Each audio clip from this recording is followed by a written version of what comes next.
매일 성경 묵상을 돕는 햇살 가이드입니다. 안녕하세요. 묵상 코치입니다. 함께 읽고 나눈 말씀은 디모데후서 1장 9절에서 18절까지 말씀입니다. 바울은 8절에서 디모데에게 부끄러워하지 말고 복음과 함께 고난을 받으라고 했는데 이제 왜 그렇게 하는 것이 마땅한지를 설명합니다. 바울과 디모데가 복음 선포자로 부름받은 것은 하나님의 목적과 뜻에 따른 것입니다. 하나님의 부르심이 분명하다면 그들이 처한 상황에 대한 두려움이나 부끄러움을 극복할 수 있게 될 것입니다. 9절은 하나님은 은혜로 우리를 부르심을 말합니다. 바울은 복음을 부끄러워하지 말아야 할 이유를 설명하면서 하나님의 소명에 대해서 말합니다. 하나님이 바울과 디모데를 복음 사역자로 부르신 것은 그들의 행위에 따라 부르신 것이 아니라 하나님의 뜻에 따라 은혜로 부르셨습니다. 자신의 행위에 따라 부름을 받았다면 그들은 실망할 수밖에 없습니다. 지금 바울은 갇혀있고 디모데는 거짓 교사들 앞에서 두려워하고 있기 때문입니다. 십자가에 달려 죽으신 예수님도 인간적으로 볼 때 자랑스러운 것은 아닙니다. 많은 사람들은 그 십자가의 복음과 갇힌 바울을 부끄러워하면서 떠나버렸습니다. 예수님도 실패한 것처럼 보이고 바울도 실패한 것 같고 디모데도 지금 두려워하고 있습니다. 하지만 이 모든 상황이 영원전부터 계획하신 하나님의 뜻에 따른 것이라면 부끄러워할 필요도 없고 두려워할 필요도 없습니다. 이 모든 일을 계획하신 하나님이 우리를 부르셨다면 지금 당하는 고난의 상황은 실패가 아니라 그의 뜻에 따라 된 일이고 성취의 일부이기 때문입니다. 바울은 디모데가 어려운 현실만 보고 두려워하기보다는 하나님의 영원하신 계획을 보고 담대해지도록 인도하고 있습니다. 바울의 투옥이나 디모데가 두려워하는 현실이 자신들이 무능해서 실패한 것이 아니라 하나님의 계획 안에서 마땅히 일어날 일이었고 심지어 은혜였다면 디모데는 두려워하거나 부끄러워할 이유가 전혀 없었던 것입니다. 10절은 그리스도 안에 나타난 은혜의 복음입니다. 바울은 하나님의 부르심에 대해 설명한 후 이제 자신들이 전하는 복음이 얼마나 위대한지를 설명합니다. 복음의 위대함을 깨닫는다면 그 복음을 전하다가 고난을 받는 것도 두려워할 필요가 없습니다. 하나님이 영원전부터 계획하신 구원의 복음은 그리스도의 성육신을 통해 드러났습니다. 그러면 지금 우리 눈앞에 있는 이 복음은 무엇을 드러낼까요? 사망을 멸하고 썩지 아니할 영원한 생명을 드러냈습니다. 사망을 멸했다는 것은 그리스도의 복음이 죽음의 저주에서 우리를 해방시킨다는 뜻입니다. 사망이 멸망한 결과로 영원한 생명이 드러났습니다. 예수 그리스도는 십자가에서 죽으셨지만 영원한 생명으로 부활하셨습니다. 예수님의 죽음만을 바라보고 부활하심을 보지 못하면 복음을 부끄러운 것으로 여길 것입니다. 그러나 영원한 생명으로 부활하신 예수님을 바라본다면 복음은 부끄러운 것이 아니라 영광스러운 것이 될 것입니다. 디모데는 이 복음의 실체를 정확히 깨닫고 부끄러워하거나 두려워하지 말아야 합니다. 11절은 바울은 복음의 일꾼으로 세움받음을 말합니다. 바울은 하나님의 부르심을 받아 영광스러운 복음을 선포하는 자로 세우심을 받는 것에 대해 자랑스럽게 말합니다. 내가 이 복음을 위하여 선포자와 사도와 교사로 세움을 받았다는 것은 자신의 사명에 대한 바울의 자부심을 드러냅니다. 바울은 감옥에서 외롭고 쓸쓸한 가운데 있지만 복음 선포자로 부르심을 받은 것에 대해 자랑스러워하고 있습니다. 12절은 바울은 복음을 부끄러워하지 않음을 얘기합니다. 바울은 영광스러운 복음 선포자로 부름받은 것을 부끄럽지 않는다고 말합니다. 자신을 부르신 하나님이 어떤 분인지 잘 알고 있기 때문입니다. 내가 믿는 자를 내가 안다 라는 것은 하나님은 결코 자신을 부끄럽게 하실 분이 아니라고 확신한다는 의미입니다. 바울이 의탁한 것을 그날까지 능히 지키실 것을 확신하고 있습니다. 내가 의탁한 것은 아마 죽음을 앞두고 바울이 자신의 생명을 하나님의 손에 맡겼다는 뜻일 것입니다. 이것은 10절에서 말한 것처럼 하나님께서 바울의 생명을 썩지 아니할 것으로 지켜주실 것임을 확신했다는 의미입니다. 하나님의 자비하심과 은혜에 대한 전적인 신뢰가 있었기에 바울은 두려워하거나 부끄러워하지 않을 수 있었던 것입니다. 죽음조차 바울을 두렵게 할 수 없었는데 그리스도의 복음은 사망의 권세를 멸하고 영원한 생명으로 나타나게 해줄 것이기 때문입니다. 13절에서 14절은 바울이 디모데에게 부탁한 것입니다. 바울은 자신이 복음을 부끄러워하지 않고 죽음도 두려워하지 않았던 것에 대해 설명한 후 이제 디모데도 그것을 본받으라 말합니다. 내게 들은 바 바른 말을 본받아 지키라 라는 것은 바울이 선포한 복음을 지키라는 뜻입니다. 바울을 가리켜 바른 말이라고 표현한 것은 거짓 교사들의 잘못된 가르침을 염두에 둔 것입니다. 반대자들의 가르침이 아무리 그럴듯하고 지혜롭게 보일지라도 그것은 속이는 것이고 잘못된 것입니다.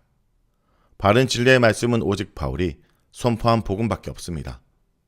바울은 자신이 복음을 가르친 것이 그리스도 예수 안에서 믿음과 사랑으로 한 것이라 말합니다. 이것은 7절에서 말한 것처럼 하나님께서 주신 은사는 능력과 사랑과 절제하는 영이기 때문입니다. 그러나 거짓 교사들은 사랑으로 가르치지 않습니다.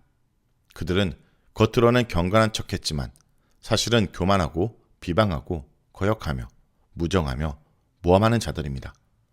14절에서 바울은 디모데에게 내게 부탁한 아름다운 것을 지키라고 권면하면서 복음이 얼마나 선하고 아름다운 것인지 상기시키고 있습니다.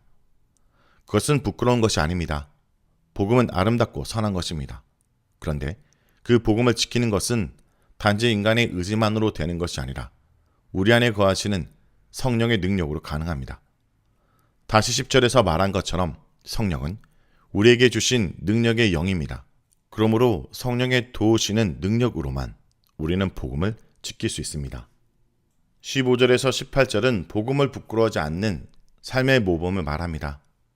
마지막으로 바울은 복음을 부끄러워하는 것과 부끄러워하지 않는 것에 대한 신뢰를 소개합니다. 디모데가 어떤 모범을 쫓아야 하는지는 분명합니다. 먼저 바울을 부끄럽게 생각하면서 그를 버리고 떠나버린 사람들이 있었습니다. 안타까운 것은 이런 사람들이 너무 많다는 사실입니다. 바울은 아시아에 있는 모든 사람이 자신을 버렸다 말하면서 대표적으로 부겔로와 호모게네를 거론하고 있습니다. 반면에 감옥에 갇힌 바울을 부끄럽게 생각하지 않고 찾아와준 사람도 있었습니다. 오네시보르는 에베소 출신이면서 로마까지 와서 바울을 만나려 했습니다. 그러나 감옥에 갇힌 바울을 쉽게 찾을 수 없었습니다.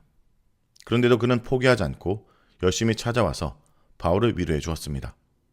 바울은 그러한 오네시보를 위해서 하나님께서 은혜 주시기를 기도하고 있습니다. 이제 디모데가 어떻게 하는 것이 옳은 일인지 분명해졌습니다. 오네시보로가 바울을 부끄러워하지 않았고 또 자신을 만나는 것을 두려워하지 않았으며 도리어 열심히 찾아 만났던 것처럼 디모데도 그리스도의 복음이나 그 복음 위에서 고난을 마다하지 않는 바울을 그렇게 대해야 합니다. 디모데는 마음속에 있는 부끄러움과 두려움은 떨쳐버리고 담대하게 바울이 전한 복음을 선포하고 지켜야 했으며 바울이 걸어간 그 길을 걸어가야 했습니다. 바울을 부끄러워한 것은 사실상 복음을 부끄러워하는 것이고 그것은 십자가에 달리신 예수님을 부끄러워한 것입니다. 따라서 이것은 바울 자신에 대한 돌봄이나 관심을 촉구하는 말이 아니라 디모데가 바울이 전한 복음과 그리스도를 어떠한 상황 속에서도 따르고 신뢰하라는 격려인 것입니다. 오늘 본문에서 바울은 디모데에게 자신을 본보기로 삼아 바른 말을 꽉 붙잡되 믿음과 사랑으로 하고 아름답고 참된 복음의 진리를 지키되 성령을 의지하여 하라고 권면합니다. 믿음과 사랑이 있을 때 복음 증거가 나의 은하 자랑이 되지 않으며 성령을 의지할 때 고난 중에도 타협하지 않고 인내할 수 있음을 잊지 않기 원합니다. 말씀을 놓고 기도하겠습니다. 주님, 오늘도 우리가 있는 상황 속에 복음을 부끄러워하는 자가 아니라 오히려 주님 앞에 부끄럽지 않은 일꾼이 되기 위해 힘쓰는 자가 되게 하여 주옵소서. 무엇보다 이 땅에 우리를 주님의 자녀로 제자로 부르심을 잊지 않게 하여 주옵소서. 예수님의 이름으로 기도합니다. 아멘.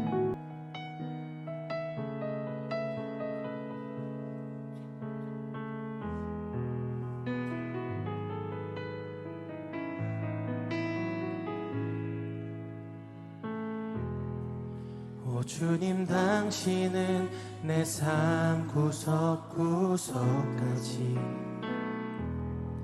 감찰하시며 나를 응원하시는 분, 내 길을 밝혀서 영원한 생명의 길로 인도하시며 나를 격려하시는 한 번 더. 오 주님, 당신은 오 주님, 당신은 내 삶 구석구석까지 감찰하시며 나를 응원하시는 분, 내 길을 밝혀서 영원한 생명의 길로 인도하시며 나를 격려하시는 크고 작은 갈등을 겪곤 하지만 항상 결국 당신을 선택합니다. 나의 유일한 고백의 대상은 오직 아름다운 당신뿐입니다. 나의 유일한 고백의 대상은 오직 아름다운 당신뿐이. 나의 예배를 받으소서, 나의 예배를 받으소서, 홀로 영광을 받으소서. 주여, 나의 주여.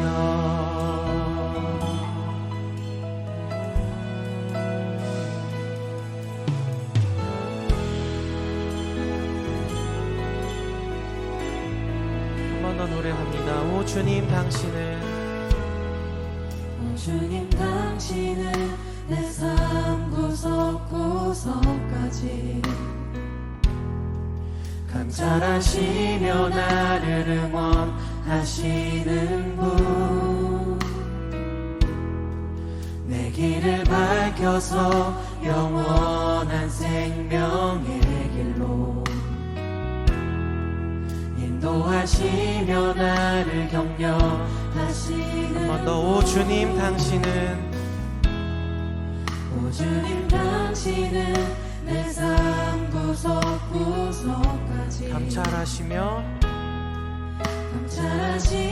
나를 응원하시는 분, 내 길을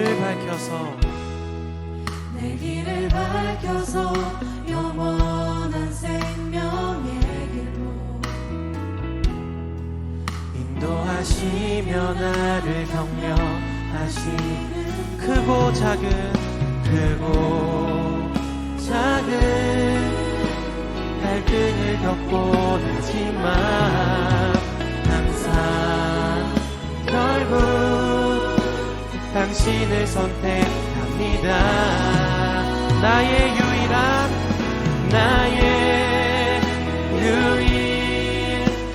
고백의 대상은 오직 아름다운 당신뿐입니다. 나의 유일한 고백의 대상은 오직 아름다운 당신뿐입니다. 나의 유일한 고백의 대상은 오직 당신뿐입니다. 나의 유일한 고백의 대상은 오직 아름다운 당신뿐입니다. 나의 예배를 받으소서, 나의 예배를 받으소서, 홀로 영광을 받으소서. 주여, 나의 주여. 크고 작은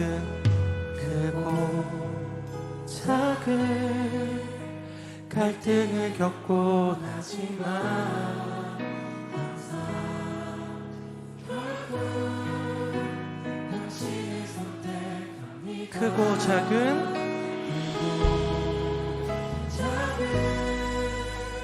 갈등을 겪고 하지만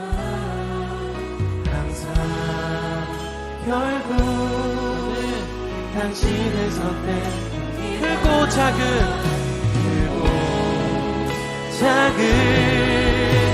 갈등을 겪고 나지만 항상 결국 당신을 선택합니다. 나의 유일한 고백의 대상은 오직 아름다운 당신뿐입니다.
나의 예배를 받으소서. 나의 예배를 받으소서. 홀로 영광을 받으소서. 주여 나의 주여 나의 예배를 받으소서. 나의 예배를 받으소서. 홀로 영광을 받으소서.